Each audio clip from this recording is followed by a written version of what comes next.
أعوذ بالله من الشيطان الرجيم. بسم الله الرحمن الرحيم. ومن الناس من يعبد الله على حرف فإن أصابه خير اطمأن به وإن أصابته فتنة انقلب على وجهه خسر الدنيا والآخرة ذلك هو الخسران المبين. يدعو من دون الله ما لا يضره وما لا ينفعه ذلك هو الضلال البعيد. يدعو لمن ضره أقرب من نفعه لبئس المولى ولبئس العشير. അസ്സലാമു അലൈക്കും വറഹ്മത്തുള്ളാഹി വബറകാതുഹു. ഖുർആൻ പദം 1067 ദിവസത്തിലേക്ക് എല്ലാവരെയും ഹാർദമായി സ്വാഗതം ചെയ്യുന്നു. സൂറത്തുൽ ഹജ്ജിലെ 11 മുതൽ 13 വരെയുള്ള ആയത്തുകളാണ് ഇന്ന് പഠന വിധേയമാക്കുന്നത്. ക്ലാസ് ആരംഭിക്കുന്നതിനായി ആദരണീയനായ ഡോക്ടർ എ വിനായക് ക്ലാസ് സാഹിബിനെ ക്ഷണിക്കുന്നു. السلام عليكم ورحمة الله وبركاته. أعوذ بالله من الشيطان الرجيم. بسم الله الرحمن الرحيم. ومن الناس من يعبد الله على حرف فإن أصابه خير اطمأن به وإن أصابته فتنة انقلب على وجهه خسر الدنيا والآخرة ذلك هو الخسران المبين. يدعو من دون الله ما لا يضره وما لا ينفعه ذلك هو الضلال البعيد. يدعو لمن ضره أقرب من نفعه لبئس المولى ولبئس العشير. صدق الله العلي العظيم. സൂറത്തുൽ ഹജ്ജിലെ 11 മുതൽ 13 വരെയുള്ള ആയത്തുകളാണ് ഞാൻ നിങ്ങളെ കേൾപ്പിച്ചിട്ടുള്ളത്.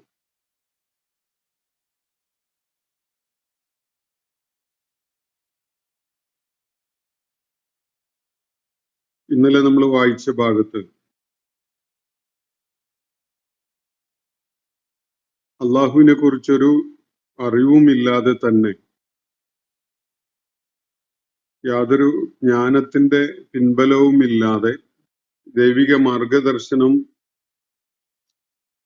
അതുപോലെ പ്രകാശം പരത്തുന്ന വേദഗ്രന്ഥം ഇതിന്റെ ഒന്നും പിൻബലമില്ലാതെ തന്നെ അള്ളാഹുമായി ബന്ധപ്പെട്ട കാര്യങ്ങളെ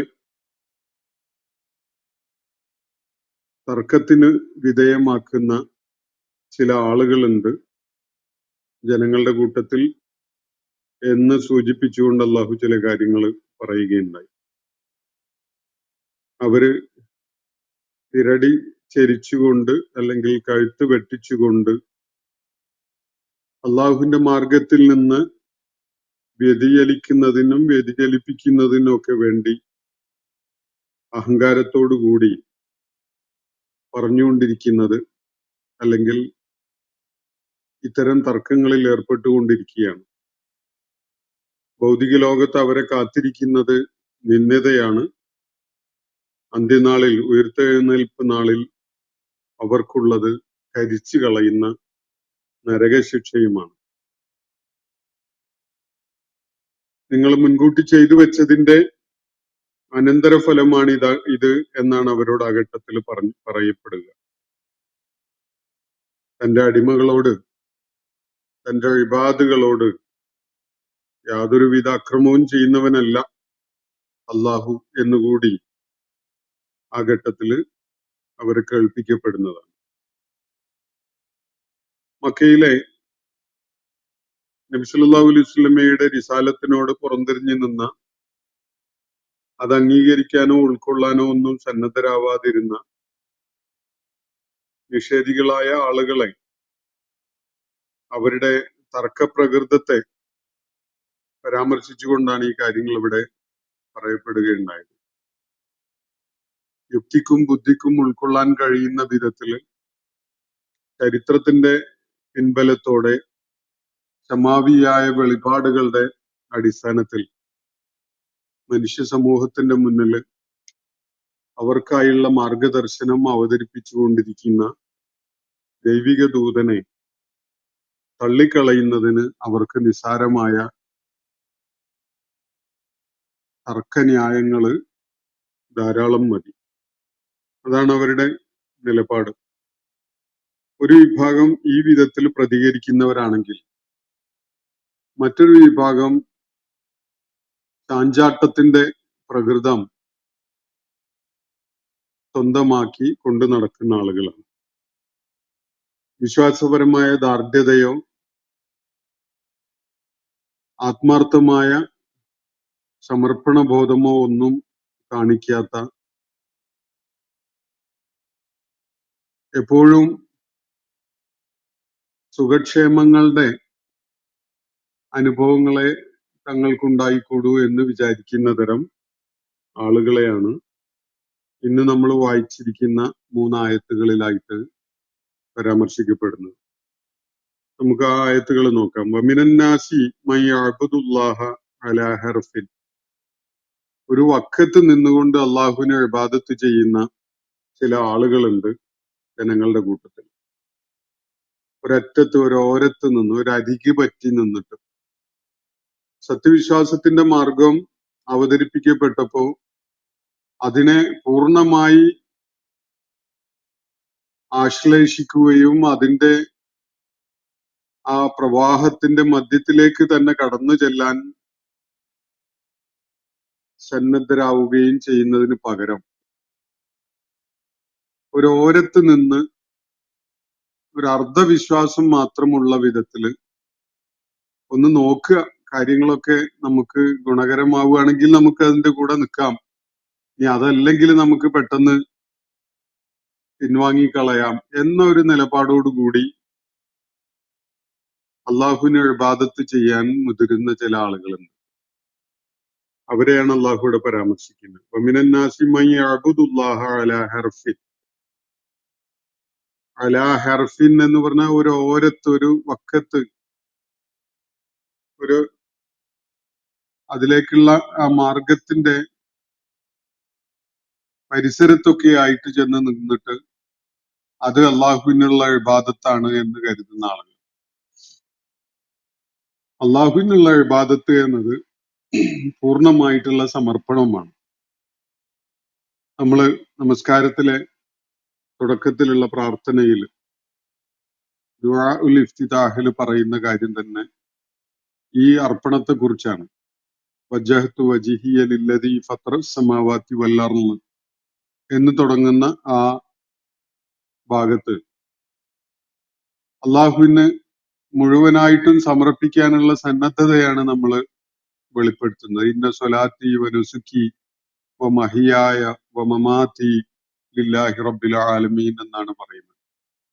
എന്റെ നമസ്കാരം, എന്റെ ആരാധനാ കർമ്മങ്ങള്, ബലികർമ്മം ഒക്കെ ഉൾപ്പെടെയുള്ള എന്റെ ജീവിതം, എന്റെ മരണം, ഇതൊക്കെയും തന്നെ അള്ളാഹുവിനുള്ളതാണ് എന്നാണ് ഒരു വിശ്വാസി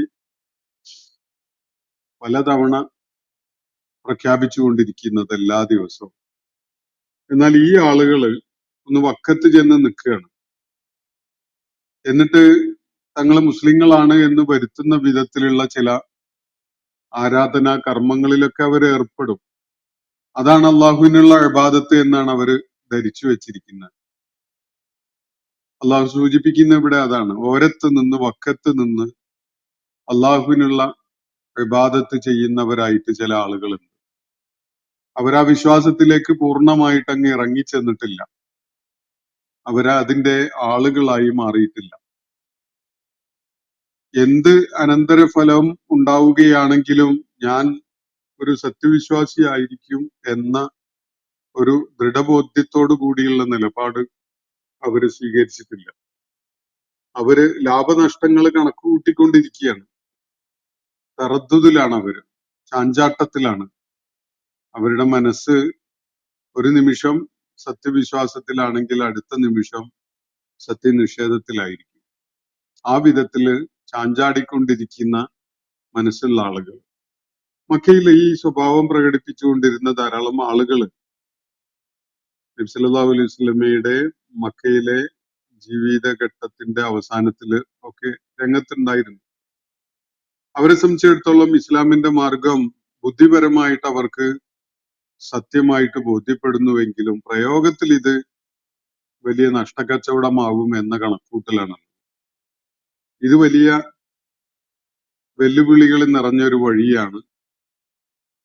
ഒത്തിരി കാര്യങ്ങള് ത്യാഗം അനുഭവിക്കേണ്ടി വരും, ഒത്തിരി ത്യജിക്കേണ്ടി വരും, പല നഷ്ടങ്ങളും ഏറ്റുവാങ്ങേണ്ടി വരും.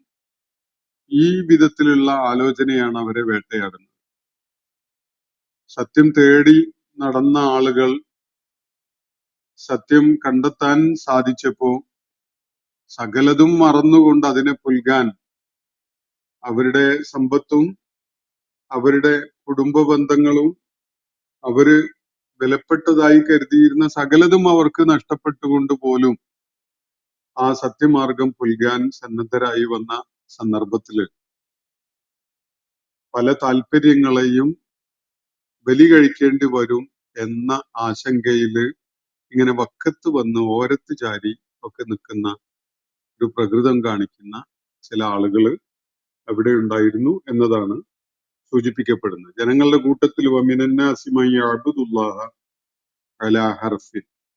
ഇങ്ങനെ ഓരത്ത് വക്കത്ത് ഒരു പാർശ്വത്തിൽ വന്ന് നിന്ന് അള്ളാഹുവിന് വിധേയപ്പെടലാണത് എന്ന് കരുതുന്ന, അള്ളാഹുവിനുള്ള സമർപ്പണമാണ് അത് എന്ന് കരുതുന്ന ചില ആളുകൾ.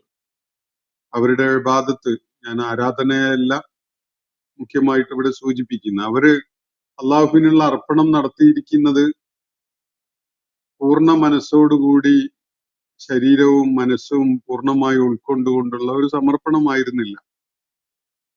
അവര് ലാഭനഷ്ടങ്ങൾ കണക്ക് കൂട്ടിയിട്ട് അങ്ങനെ വേണോ വേണ്ടേ എന്നൊക്കെ ആലോചിച്ചുകൊണ്ടിരിക്കുന്ന ഒരു നിലപാടിലാണുള്ളത്. ഫൈൻ അസാബഹു ഖൈറുൻ, തുടർന്ന് പറയുന്ന അതാണ്, വല്ല നേട്ടവും വല്ല നന്മയും വല്ല ഗുണവും ഇസ്ലാം വഴി അള്ളാഹുവിന്റെ ദീനിന്റെ മാർഗത്തിലൂടെ അവർക്ക് കരഗതമാകുന്നുവെങ്കിൽ ഇത്മഅന്നബി, അവർക്ക് വലിയ സംതൃപ്തിയായി. അള്ളാഹുവിന്റെ ദീനിൽ വന്നതുകൊണ്ട് അവർക്ക് എടുത്തു പറയാവുന്ന ചില നേട്ടങ്ങളൊക്കെ അവർ കാണുകയാണ് എങ്കിൽ അവരതിൽ വളരെ സംതൃപ്തരാണ്. ചില ഹൈറൊക്കെ ഉണ്ടാവുമ്പോഴാണ്, ഭൗതികാർത്ഥത്തിൽ കൂടി വിലപ്പെട്ടതായ ചില നേട്ടങ്ങളെയാണ് ഹൈർ എന്നതുകൊണ്ട് ഇവിടെ സൂചിപ്പിക്കുന്നത്. ഖൈറാത്ത് എന്നൊക്കെ പറയാറുള്ളത് അങ്ങനെയാണ്, സദഖാത്ത് വൽ ഖൈറാത്ത് എന്നൊക്കെയുള്ള പ്രയോഗങ്ങൾ. അപ്പൊ വല്ല നേട്ടവും വല്ല സാമ്പത്തികമോ ഭൗതികമോ ഒക്കെ ആയിട്ടുള്ള നേട്ടങ്ങൾ അവർക്ക് ഇതിലൂടെ ഉണ്ടാവുകയാണെങ്കിൽ അവർ ഇത്മഅന്നബി, അവരതിൽ വലിയ സംതൃപ്തിയിലാണ്. വൈൻ അസാബത്തുഹു ഫിത്നത്തുൻ, എന്നാൽ വല്ല പരീക്ഷണവും വിപത്തും പ്രയാസവും നേരിടേണ്ടി വന്നാലോ, ഈ ദീനിന്റെ മാർഗത്തിൽ വന്നതിന്റെ പേരിൽ വീട്ടിൽ നിന്ന് ബഹിഷ്കരിക്കപ്പെടുന്നു, തങ്ങളുടെ ജീവിത വിഭവങ്ങളിൽ നിന്ന് അകറ്റപ്പെടുന്നു, തൊഴിൽ നഷ്ടപ്പെടുന്നു, നേരത്തെ തങ്ങൾക്ക് സംരക്ഷണവും സഹായവും ഒക്കെ ചെയ്തിരുന്ന പലരും അത് നിഷേധിക്കുന്നു, ഒറ്റപ്പെടുന്നു, സമൂഹത്തില് അകറ്റി നിർത്തപ്പെടുന്നു, ഇങ്ങനെയൊക്കെയുള്ള അനുഭവങ്ങൾ ഉണ്ടാവുകയാണെങ്കിൽ, അല്ലെങ്കിൽ നാട് തന്നെ ഉപേക്ഷിച്ച് പോകേണ്ടി വരികയാണ് എങ്കിൽ, ഇങ്ങനെയുള്ള ചില ഫിത്നകൾ അനുഭവിക്കേണ്ടി വന്നാൽ വഇൻ അസാബത്തുഹു ഫിത്നത്തുൻ, ഇയാൾക്ക്, ഈ ഗണത്തിൽപ്പെട്ട ഒരാൾക്ക് വല്ല ഫിത്നയും വല്ല പരീക്ഷണവും പ്രയാസവും ഒക്കെ നേരിടേണ്ടി വന്നാൽ ഇൻഖലബ അലാ വജ്ഹി, അവൻ പിന്തിരിഞ്ഞു പോയി കളയുകയാണ്. അവന്റെ മുഖം തിരിച്ചു പോയി കളയുന്നു. ഇൻഖലബ അലാ വജിഹി, മുഖം കൂട്ടിയിട്ട് അല്ലെങ്കിൽ മുഖം തെറ്റിച്ചിട്ട് അവൻ പൊയ്ക്കളയുകയാണ്, തിരിച്ചു പോവുകയാണ്. അപ്പൊ ലാഭം ഉണ്ടെന്ന് കാണുമ്പോ അള്ളാഹുവിന്റെ ദീനിനോടൊപ്പം നിൽക്കുക, ഇത് നഷ്ടമാണ്, ബുദ്ധിമുട്ടാണ്, പ്രയാസമാണ്, ത്യാഗം അനുഭവിക്കലാണ് എന്നൊക്കെ മനസ്സിലാവുമ്പോ മുഖം തിരിച്ചു പൊയ്ക്കളയുക. ഇതാണ് ഇവരുടെ നിലപാട്. ഖസിറ ദുനിയ വൽ ആഖിറ. ഇത്തരം ആളുകൾക്ക് ദുനിയാവും ആഖിറത്തും നഷ്ടമായിരിക്കുന്നു എന്നാണ് അള്ളാഹു പറയുന്നത്. ഇത്തരം ആളുകൾ രണ്ട് കാരണത്താലാണ് അള്ളാഹു ഒരുപക്ഷെ ഇത് ഈ വിധത്തിൽ ചൂണ്ടിക്കാണിക്കപ്പെടുന്നത്. 3 വിഭാഗം ആളുകളാണല്ലോ ഉള്ളത്. സത്യവിശ്വാസം ഉൾക്കൊണ്ട ആളുകളെ സംബന്ധിച്ചിടത്തോളം ദുനിയാവിൽ എന്ത് തന്നെ പരീക്ഷണങ്ങളും പ്രയാസങ്ങളും പ്രതിസന്ധികളും ഒക്കെ നേരിടേണ്ടി വന്നാലും അവര് സ്വീകരിച്ച മാർഗം സത്യമാണ് എന്ന ബോധ്യമുള്ളത് കൊണ്ടും ആത്യന്തികമായ വിജയം ഉണ്ടാകാൻ പോകുന്നത് അതിലൂടെ മാത്രമാണ് എന്ന് അറിയുന്നത് കൊണ്ടും അവർക്കതിൽ വലിയ സന്തോഷമാണ്. അവര് വിജയം വരിക്കുക തന്നെ ചെയ്യും. സത്യനിഷേധികളുടെ കാര്യത്തില് അവർക്ക് ഈ ആദർശത്തിൽ വിശ്വാസമില്ല. അവരതിനെ നിഷേധിക്കുകയാണ്. എന്നിട്ട് ജീവിതത്തിന്റെ സകല സാധ്യതകളെയും പ്രയോജനപ്പെടുത്തിക്കൊണ്ട് ജീവിതം ആനന്ദമാക്കിക്കൊണ്ടിരിക്കുകയാണ്. അവരെ സംബന്ധിച്ചിടത്തോളം ഭൗതിക ലോകത്ത് ചില നേട്ടങ്ങളൊക്കെ ഉണ്ടാവാനിടയുണ്ട്. പ്രത്യക്ഷത്തിൽ പല സുഖ സൗകര്യങ്ങളും ആനന്ദകരമായ ചില അനുഭവങ്ങളൊക്കെ അവർക്ക് ഉണ്ടാവാനിടയുണ്ട്. അപ്പൊ അവർക്ക് ദുനിയാവ് അതിന്റെ ചില നേട്ടങ്ങളൊക്കെ അവർക്ക് ലഭിക്കുന്നുണ്ടാവും. എന്നാലും മൂന്നാമത് പരിഗണിക്കപ്പെടുന്ന ഒരു വിഭാഗം അവര് ചാഞ്ചാട്ടക്കാരാണ്. അവര് രാവിലെ സത്യവിശ്വാസികളാണെങ്കിൽ വൈകുന്നേരം സത്യനിഷേധികളായി, വൈകുന്നേരം സത്യനിഷേധികളാണെങ്കിൽ അടുത്ത പ്രഭാതത്തില് അവര് സത്യവിശ്വാസികളായിരിക്കും. കാരണം അവര് നിലപാട് സ്വീകരിക്കുന്നത് ലാഭനഷ്ടങ്ങൾ നോക്കിക്കൊണ്ടാണ്. അവരുടെ മനസ്സുകളിലേക്ക് വിശ്വാസം കടന്ന് ചെന്നിട്ടില്ല, ഇറങ്ങിച്ചെന്നിട്ടില്ല. അവരെ വേട്ടയാടുന്നത് അല്ലെങ്കിൽ അവരെ നയിച്ചുകൊണ്ടിരിക്കുന്നത് അവരുടെ ഒരു കപടമായ മനോഘടനയാണ്.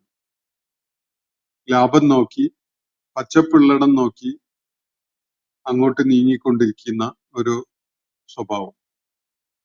ഇത് ഭൗതിക താല്പര്യങ്ങൾ കാരണമായി വിശ്വാസപരമായ കാപട്യം കൊണ്ട് നടന്ന ആളുകളുടെ ഒരു ലക്ഷണമായിട്ടാണ് ഇവിടെ ചിത്രീകരിക്കപ്പെടുന്നത്. അവര് ഖസിറ ദുനിയ വൽ ആഖിറ എന്ന വിഭാഗത്തിലായിട്ടാണ് അള്ളാഹു പരിചയപ്പെടുത്തുന്നത്. അവരെ സംബന്ധിച്ചിടത്തോളം ദുനിയാവും നഷ്ടമാണ്, ആഖിറത്തും നഷ്ടമാണ്. ദുനിയാവ് നഷ്ടപ്പെടുന്നതിന്റെ കാരണം അവര് മനസ്സറിഞ്ഞ് സത്യനിഷേധികളായിട്ടില്ല. അതുകൊണ്ട് തന്നെ നിഷേധപരമായ നിലപാടുകൾ സ്വീകരിക്കുന്നവർക്ക് ലഭിക്കുന്ന ചില ഭൗതിക നേട്ടങ്ങൾ അവർക്ക് പ്രതീക്ഷിക്കാൻ പറ്റുന്നില്ല. മനസ്സറിഞ്ഞ് സത്യവിശ്വാസം ഉൾക്കൊണ്ടിട്ടുമില്ല. അതുകൊണ്ട് തന്നെ പാരത്രിക ലോകത്തെ വിജയം അതും അവർക്ക് പ്രതീക്ഷിക്കാൻ വയ്യ. ഇവരെ സംബന്ധിച്ചിടത്തോളം ദുനിയാവും ആഖിറത്തും നഷ്ടപ്പെട്ട പോലെയാണ് എന്നതാണ് അള്ളാഹു ചൂണ്ടിക്കാണിക്കുന്നത്. ഖസിറ ദുനിയ വൽ ആഖിറ ദാലിക ഹുവൽ ഖുസ്റാനുൽ മുബീൻ. അതാണ് ഏറ്റവും തെളിമയുള്ള നഷ്ടം, ഏറ്റവും വലിയ പ്രത്യക്ഷ പരാജയം തന്നെ അതാണ്. ദുനിയാവും നഷ്ടപ്പെടുക, ആഖിറത്തും നഷ്ടപ്പെടുക എന്നാണ് അള്ളാഹുവിടെ വ്യക്തമാക്കുന്നത്. ദാലിക ഹുവൽ ഖുസ്റാനുൽ മുബീൻ. അവർക്കൊരു നേട്ടവും ഇല്ല. ദുനിയാവിൽ അവർക്ക് നഷ്ടമാണ്, ആഖിറത്തിലും നഷ്ടമാണ്. യദുഉ മിൻ ദൂനില്ലാഹി മാ ലാ യദുറുഹു വലാ യൻഫഉഹു. ഇവര് അള്ളാഹുവിന് പുറമെ അവർക്ക് ഒരു ഉപദ്രവം ചെയ്യാത്ത, ഒരു ഉപകാരവും ചെയ്യാത്ത സംഗതികളെയാണ് വിളിച്ച് പ്രാർത്ഥിക്കുന്നത്. അള്ളാഹുവിന് പുറമെ ഇവര് പ്രാർത്ഥിക്കുകയാണ്. ആരെയാണ് പ്രാർത്ഥിക്കുന്നത്? അത് മാലാ യദുറുഹു വമാ ലാ യൻഫഉഹു. അവർക്കൊരു ളുർറ് ചെയ്യാനോ ശേഷിയില്ല, ഒരു നഫഅത്ത് ഉണ്ടാക്കാനും ശേഷിയില്ല, ഒരു ദ്രോഹം ചെയ്യാനോ ഒരു ഗുണം ഉണ്ടാക്കി കൊടുക്കാനോ ശേഷിയില്ലാത്തവയെയാണ് അള്ളാഹുവിന്റെ സ്ഥാനത്ത് അള്ളാഹുവിന് പകരമായി അള്ളാഹുവിനോടൊപ്പം ഇവര് പ്രാർത്ഥിക്കുന്നത്. ഇതാണ് ഏറ്റവും പ്രത്യക്ഷമായ നഷ്ടം എന്നാണ് അള്ളാഹു ചൂണ്ടിക്കാണിക്കുന്നത്. ഈ ആളുകള് അള്ളാഹുവിന് പുറമെ ആരൊക്കെ തന്നെ ദൈവങ്ങളായി അംഗീകരിച്ചുകൊണ്ട് അവയെ ആരാധിക്കുകയോ അവയ്ക്ക് കീഴ്പ്പെടുകയോ ഒക്കെ ചെയ്യുന്നുണ്ടെങ്കിലും അതൊക്കെയും തന്നെ സ്വന്തം കാര്യം നിർവഹിക്കാൻ പോലും കഴിയാത്ത ദുർബലരാണ്. സ്വന്തം ആവശ്യങ്ങൾക്ക് പോലും അവര് മറ്റുള്ളവരെ ആശ്രയിക്കേണ്ടി വരുന്നവരാണ്. അങ്ങനെയുള്ള ഒരു ഉപകാരവും ചെയ്യാൻ കഴിയാത്ത, ഒരു ഉപദ്രവവും ചെയ്യാൻ കഴിയാത്ത സംഗതികളെയാണ് അള്ളാഹുവിന്റെ സ്ഥാനത്ത് ഇവര് പ്രാർത്ഥിച്ചുകൊണ്ടിരിക്കുന്നത്. അത് വിഗ്രഹങ്ങളായാലും ആൾദൈവങ്ങളായാലും അതുപോലെ ഏതെങ്കിലും ദിവ്യന്മാരോ ദേവതകളോ എന്നൊക്കെ പേരിൽ പൂജിക്കപ്പെടുന്നവരായാലും ഒക്കെ അവസ്ഥ തന്നെയാണ്. സ്വന്തം കാര്യത്തിൽ പോലും അവർക്ക് അവരെ തന്നെ സഹായിക്കാൻ പറ്റാത്ത ദൗർബല്യമുള്ളവരാണ് അവരൊക്കെ തന്നെ. എന്നിട്ടാണോ ഈ ആളുകളെ തങ്ങളുടെ ആരാധകന്മാരായിട്ട് രംഗത്ത് വരുന്നവരെ സഹായിക്കാൻ അവർക്ക് പറ്റുന്നത്? ഇനി സഹായം വേണ്ടെന്ന് വെക്കുക, വല്ല ദ്രോഹം ചെയ്യാൻ അതും സാധിക്കുന്നതല്ല എന്നതാണ് അവരുടെ നിസ്സഹായാവസ്ഥ. യദഉ മിൻ ദൂനില്ലാഹി മാ ലാ യദുറുഹു വമാ ലാ യൻഫഉഹു ദാലിക ഹുവൽ ളലാലുൽ ബഈദ്. ഏറ്റവും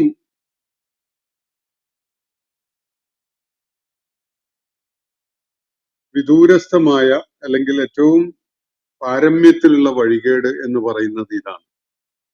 ദാലിക ഹുവൽ ളലാലുൽ ബഈദ്. നമ്മളെ സത്യത്തിൽ നിന്ന് വളരെയേറെ അകറ്റുന്ന ഒരു മാർഗഭ്രംശമാണിത് എന്നതാണ് ഭാഷാപരമായി ഈ വാക്കുകൾ സൂചിപ്പിക്കുന്ന കാര്യം. ദാലിക, ഈ സംഗതി, ഹുവൽ ളലാലുൽ ബഈദ്, വിദൂരസ്ഥമായ മാർഗഭ്രംശമാണ് എന്ന് പറഞ്ഞ സത്യമാർഗത്തിൽ നിന്ന് ഏറ്റവും ഏറെ അകലെ എത്തിക്കുന്ന മാർഗഭ്രംശം എന്ന് പറഞ്ഞ മാർഗഭ്രംശത്തിന്റെ വഴികേടിന്റെ പാരമ്യം തന്നെയാണ് ഈ ഒരു കാര്യം എന്നാണ് അള്ളാഹു ചൂണ്ടിക്കാണിക്കുന്നത്. അവരെ സംബന്ധിച്ചിടത്തോളം സത്യമാർഗം അവർക്ക് നഷ്ടപ്പെട്ടു എന്നത് മാത്രമല്ല, അവര് സത്യത്തിലേക്ക് തിരിച്ചു വരാനുള്ള സകല സാധ്യതകളെയും നഷ്ടപ്പെടുത്തിക്കൊണ്ട് അതിവിദൂരമായ ഒരിടത്തേക്ക് എത്തിയിരിക്കുന്നു എന്നതാണ് ഏറ്റവും പരിതാപകരമായ അവസ്ഥ. യദഉ ലമൻ ദർറുഹു അഖ്റബു മിൻ നഫഇഹി. അവരാരെയാണ് വിളിച്ച് പ്രാർത്ഥിക്കുന്നത്? അവരാരെയാണ് പ്രാർത്ഥിക്കുന്നത്? ലമൻ ദർറുഹു അഖ്റബു മിൻ നഫഇഹി. ഒരുത്തൻ അവനെ കൊണ്ടുള്ള ദ്രോഹമാണ് അവനെ കൊണ്ടുള്ള ഗുണത്തിനേക്കാളും ഏറെ അടുത്തുള്ളത്.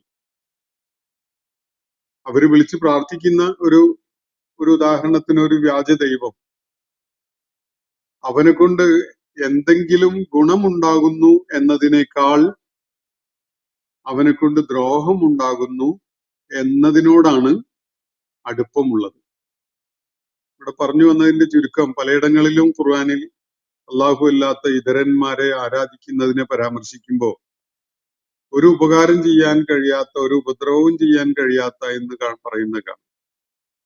അത് അവരുടെ ഭാഗത്ത് നിന്ന്, ഈ ആരാധനാമൂർത്തികളായി പരിഗണിക്കപ്പെടുന്നവയുടെ ഭാഗത്ത് നിന്ന് അവരുടെ ഇനീഷ്യേറ്റീവ് കാരണമായിട്ട് എന്തെങ്കിലും ഉപകാരം ചെയ്യുക അല്ലെങ്കിൽ എന്തെങ്കിലും ദ്രോഹം ചെയ്യുക എന്നത് പറ്റുന്നില്ല എന്ന കാര്യമാണ് ചൂണ്ടിക്കാണിക്കപ്പെടുന്നത്. എന്നാൽ ഇവിടെ ചൂണ്ടിക്കാണിക്കപ്പെടുന്നത് മറ്റൊരു കാര്യമാണ്. ഈ ആരാധ്യന്മാരോട് അടുത്ത് ചെല്ലുന്നത് കൊണ്ട് അല്ലെങ്കിൽ അവരെ ആരാധിക്കുന്നത് കൊണ്ട് അവരെ ആരാധിക്കുന്ന ഈ ആരാധകന്മാർക്ക് ഉണ്ടാകുന്ന അവസ്ഥ എന്താണ്? അവര് എന്തെങ്കിലും ഗുണമുണ്ടാവുക എന്നതിനോട് അടുത്ത് നിൽക്കുന്നതിനേക്കാൾ കൂടുതൽ എന്തെങ്കിലും ദ്രോഹം അവർക്കുണ്ടാവുക എന്നതിനോടാണ് അടുത്ത് നിൽക്കുന്നത്. എന്ന് പറഞ്ഞാൽ ഈ ആരാധനാമൂർത്തികളെ കൊണ്ട് ഗുണവും ദോഷവും ഒന്നും ലഭിക്കാൻ പോകുന്നില്ല.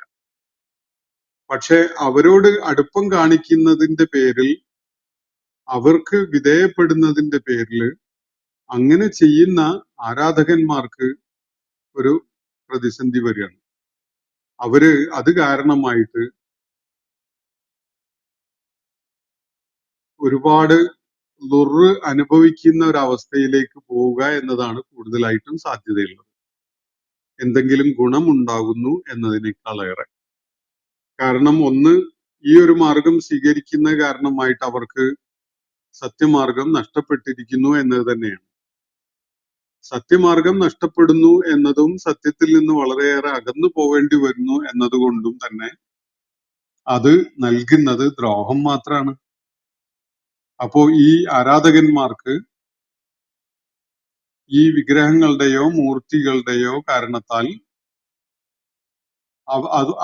അവ കൊണ്ടുള്ള ദ്രോഹമാണ് അവർക്ക് ഏറ്റവും അടുത്തായിട്ടുള്ളത്, ഗുണമൊന്നുമല്ല. ഒരു ഗുണമില്ല എന്നുള്ളത് ഒരു വസ്തുതയാണ്. അവര് സ്വന്തം നിലയ്ക്കൊരു ദ്രോഹം ചെയ്യുന്നുമില്ല എന്നതും വസ്തുതയാണ്. എന്നാൽ അവർ ആ മൂർത്തികൾക്ക് വിധേയപ്പെടുന്നതിന്റെ പേരിൽ ഇവര് സ്വയം സത്യത്തിൽ നിന്ന് വളരെ അകന്നു പോകേണ്ടി വരുന്നു എന്നത് അത് കാരണമായിട്ടുണ്ടാകുന്ന ഒരു ദ്രോഹമാണ്. അതാണ് അള്ളാഹുവിടെ ചൂണ്ടിക്കാണിക്കുന്നത്. യദൂ ലമൻ ദർറുഹു അഖ്റബു മിൻ നഫഇഹി. ഇവര് വിളിച്ചു പ്രാർത്ഥിക്കുന്നത് ആരെയാണ്?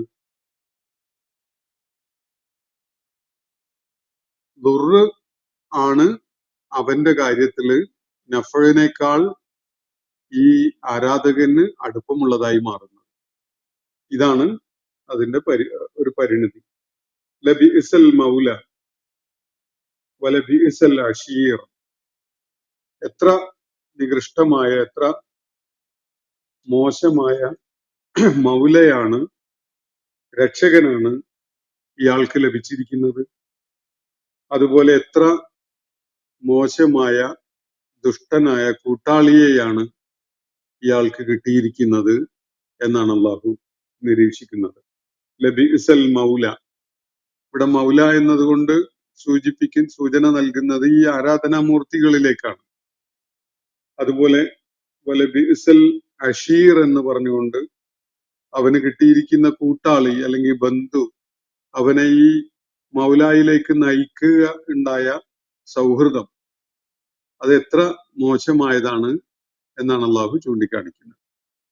ചില ആളുകളുമായുള്ള അടുപ്പം, ചിലരുമായി പിരിയാൻ പറ്റാത്ത വിധത്തില് ഉണ്ടാക്കിയെടുത്തിട്ടുള്ള ബന്ധം, ഇതൊക്കെയാണ് ചിലപ്പോ ഇത്തരം അബദ്ധ ദൈവങ്ങളിലേക്ക് ആളുകളെ എത്തിക്കുന്നുണ്ടാവുക. അപ്പൊ അവര് സ്വീകരിച്ച മൗല ആയിട്ട്, അവര് സ്വീകരിച്ച സംരക്ഷകനായിട്ട് അവര് കാണുന്ന ഈ വ്യാജ ദൈവങ്ങൾ എത്ര മോശമായ, എത്ര ദുർഭഗമായ, ഭാഗ്യദോഷം നിറഞ്ഞ ഒരു രക്ഷകനാണ് അയാൾക്കുള്ളത്. അതുപോലെ അതിലേക്ക് അയാളെ എത്തിച്ച അയാളുടെ കൂട്ടാളി, അയാളുടെ ബന്ധു അല്ലെങ്കിൽ അയാളുടെ സുഹൃത്ത്, അങ്ങനെ അയാളുടെ അഷീറായിട്ട് അയാളെ എത്തിക്കാൻ അതിലേക്ക് എത്തിച്ച ആള്, അതും എത്ര ദുർഭഗമായതാണ് എന്നാണ് അള്ളാഹുവിടെ നിരീക്ഷിക്കുന്നത്. പല ആളുകളെയും സംബന്ധിച്ചിടത്തോളം അള്ളാഹു അല്ലാത്തവരുടെ വിവാദത്തിലേക്ക് അവരെ എത്തുന്നത് പലരുടെയും പ്രേരണ കാരണമായിട്ട്, പലരുടെയും സ്വാധീന ഫലമായിട്ട്, പലരുമായുള്ള ചങ്ങാത്തത്തിന്റെ കാരണമായിട്ട്, പലരുമായുള്ള കുടുംബ ബന്ധത്തിന്റെ പേരിലൊക്കെയാണ്. സ്വന്തം നിലക്ക് ആലോചനയും പരിശോധനയും വിലയിരുത്തലും ബുദ്ധിപരമായ പഠനവും ഒക്കെ നടത്തിയിട്ട് ഒരാള് ഇത്തരം അബദ്ധങ്ങളിലേക്ക് എത്തിച്ചേരുകയില്ല. മറിച്ച് പലരുടെയും സ്വാധീനം, അതിന്റെ വരും വരായികകളോ ശരി തെറ്റുകളോ ഒന്നും പരിഗണിക്കാതെ അതേപടി വിഴുങ്ങുന്നവരായി മാറുമ്പോഴാണ് ആളുകള് ഇത്തരം വിശ്വാസങ്ങളുടെ പുറകെ പോകാൻ കാരണമാവും.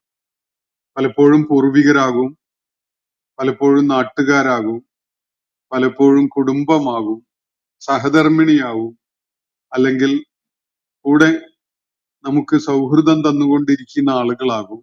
അങ്ങനെ പലരുമാകും. ഇവരൊക്കെ കാരണമായിട്ട് ഒരാലോചനയും ഇല്ലാതെ ഈ വ്യാജ ദൈവങ്ങളുടെ ആരാധകന്മാരായിട്ട് മാറുക എന്നതാണ് ആളുകൾ സാധാരണ ചെയ്തു വരുന്നത്. നേരത്തെ സൂചിപ്പിക്കപ്പെട്ട 2-3 കാര്യങ്ങളുണ്ട്. ഒന്ന് ഇൽമ്, രണ്ടാമത്തത് ഹുദ, മൂന്നാമത്തത് കിതാബും മുനീർ. ഇങ്ങനെ യാതൊന്നും ഉള്ള ആളുകളായിക്കൊണ്ടല്ല ജനങ്ങൾ വ്യാജ ദൈവങ്ങളുടെ അനുയായികളായി മാറുന്നത്. അവരുടെ കയ്യിൽ അറിവില്ല, ദൈവികമായി നൽകപ്പെട്ട മാർഗദർശനമില്ല, വെളിച്ചം പകരുന്ന വേദഗ്രന്ഥവും ഇല്ല. ഇതൊന്നുമില്ലാതെ എന്തിന്റെ അടിസ്ഥാനത്തിലാണ് ഈ ആളുകൾ അതിലേക്ക് എത്തുന്നത്? അത് അവരുടെ സഹവർത്തികളായി വരുന്ന കൂട്ടുകാരോ കുടുംബമോ സമൂഹമോ അല്ലെങ്കിൽ ആത്മമിത്രങ്ങളോ ഒക്കെ ആയിട്ട് അവർ കൊണ്ടു നടക്കുന്നവരോ ഒക്കെ ആയിരിക്കും. അതുകൊണ്ടാണ് അള്ളാഹുവിടെ സൂചിപ്പിക്കുന്നത്, എത്ര ദുർഭഗമായ രക്ഷകനാണ് അവനുള്ളത്. സ്വന്തം കാര്യത്തിൽ പോലും ഒന്നും ചെയ്യാൻ കഴിയാത്ത ഒരു രക്ഷകൻ. അതാണ് ആ രക്ഷകന്റെ അവസ്ഥ.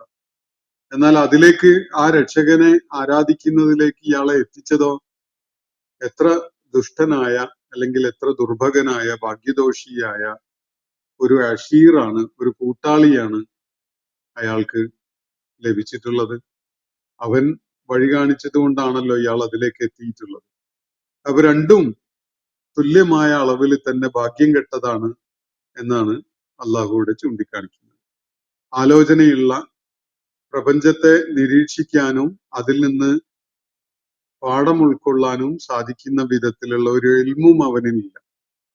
വേദഗ്രന്ഥങ്ങളുടെ അടിസ്ഥാനത്തിലുള്ള അല്ലെങ്കിൽ പ്രവാചകന്മാർ നൽകിയിട്ടുള്ള മാർഗദർശനത്തിന്റെ യാതൊരു അടയാളവും അവനിൽ ബാക്കിയില്ല. വെളിച്ചം പരത്തുന്ന ഒരു ദൈവിക ഗ്രന്ഥവും അവന് കയ്യിലില്ല. അങ്ങനെയുള്ള ഒരു അവസ്ഥയാണ് ഈ ആളുകളെ സംബന്ധിച്ചിടത്തോളം ഉള്ളത്. എന്നിട്ട് പാരമ്പര്യങ്ങളുടെയോ കുടുംബ ബന്ധത്തിന്റെയോ സമൂഹത്തിന്റെ ഒഴുക്കിന്റെയോ നമ്മൾ കൂടെ കൂട്ടിയിരിക്കുന്ന സൗഹൃദത്തിന്റെ സ്വാധീനത്താലോ ഒക്കെ ആയിട്ട് ഇത്തരം അബദ്ധങ്ങളിലേക്ക് ആളുകൾ ചെന്ന് ചേരുകയാണ്. അത്തരം ആളുകൾ ഖസിറ ദുനിയ വൽ ആഖിറ എന്ന അവസ്ഥയാണ് അവർക്കുള്ളത് എന്നാണ് അള്ളാഹു ഇവിടെ ചൂണ്ടിക്കാണിക്കുകയുണ്ടായി.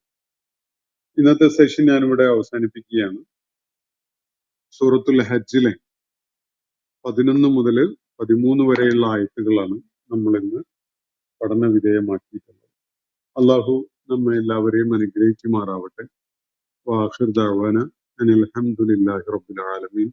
അസ്സലാമു അലൈക്കും വറഹ്മത്തുള്ളാഹി വബറകാതുഹു. ഇന്നത്തെ ഖുർആൻ പദം ഇവിടെ സമാപിക്കുന്നു. ഖുർആൻ പഠനത്തിൽ പങ്കെടുത്ത എല്ലാവർക്കും അള്ളാഹു അർഹമായ പ്രതിഫലം നൽകി അനുഗ്രഹിക്കട്ടെ. വആഖിർ ദഅവാന അനിൽ ഹംദുലില്ലാഹി റബ്ബിൽ ആലമീൻ. അസ്സലാമു അലൈക്കും വറഹ്മത്തുള്ളാഹി വബറകാതുഹു.